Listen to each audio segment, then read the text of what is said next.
Welcome to Classic Miracle number 6. So, what I love to remind myself is that I don't need to settle. You know, with relationships, of course, everyone's human, so you're not going to get a perfect person. But not settling means not settling for that job that you really don't enjoy, or for that house that's almost the one you were hoping for, right? Because the home you are looking for is right around the corner. And I have one of those stories that, maybe we can tell sometime. But the one I'm going to tell today is about my piano. So when I moved here to Florida, I lived in an apartment, and it was on the second floor, and it had a beautiful view right there on the island, but certainly you're not going to drag a piano upstairs. So that was fine. But when it came time to buy a home, I wanted a one-floor home, and I wanted room for my piano. So I didn't have a piano at the time, but I bought this lovely little home that I'm living in now, right here, and there was definitely room for a piano. So I started going on, Facebook Marketplace and Craigslist and all the places you go to look for things like that. And sure enough, there's a bunch of inexpensive pianos. Lots of elderly people who don't need their piano anymore were putting their pianos up. And so they were very inexpensive, like, 300, 200, and even a couple were 100. Well, a couple of the 100s were kind of close by, and I thought, well, I've got nothing to lose. So I called 3 of those pianos just to look, and I got to go see 2 of them, but just ran out of time for the third one. And the first 2 were close, but they just weren't quite as nice as I had seen, envisioned this piano being. So even though I was tempted with the second one, I said, no, I think I'm going to wait. And so weeks went by. I'm now moving in my stuff, so very, very busy. And then once everything got moved in, one day I'm sitting just relaxing and enjoying the lovely environment of my new home.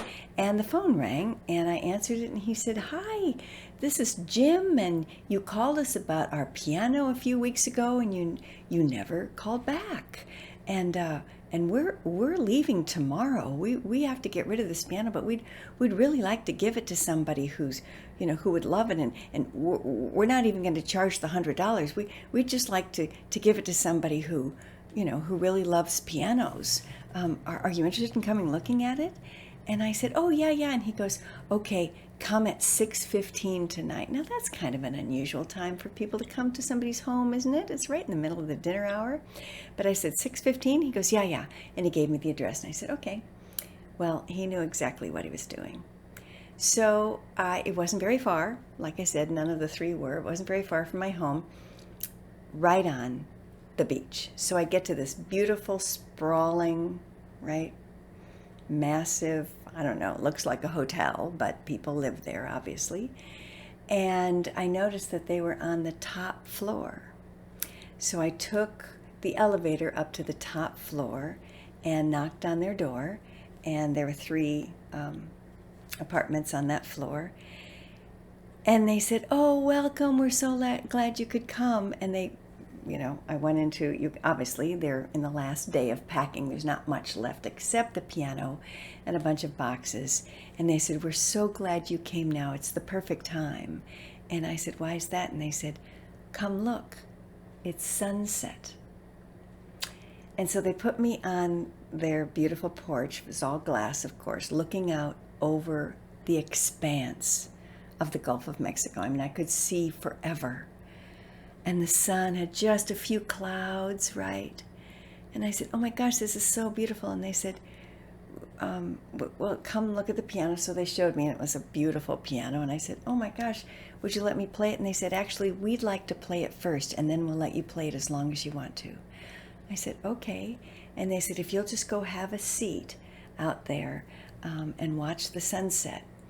This is one of our favorite songs that we used to play for our mother, called Clair de Lune." You guys remember that song by Debussy? Ooh, ooh, ooh,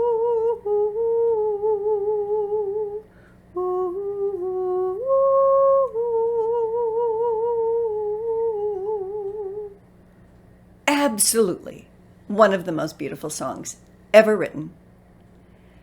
And I'm sitting there listening to this beautiful piano and this beautiful song being played by what sounds like a professional pianist on this beautiful piano, and watching the most glorious, colorful sunset and the birds. See, Clair de Lune is the song of the loon, song of the bird. And the birds flying across the clouds as the sun was setting. How are we doing so far? You see, if I would have settled for either of those pianos that were almost right, I would have missed out on one of my favorite memories of Venice, Florida. So I thanked them so much, and they said, we still have the original paperwork from 1951.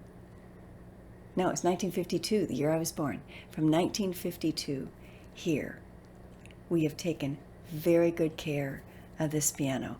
Our mother trained us all in piano on this beautiful instrument, and we just wanted it to go to a home that would love it. And believe me, dear hearts, I love it. So, till next time.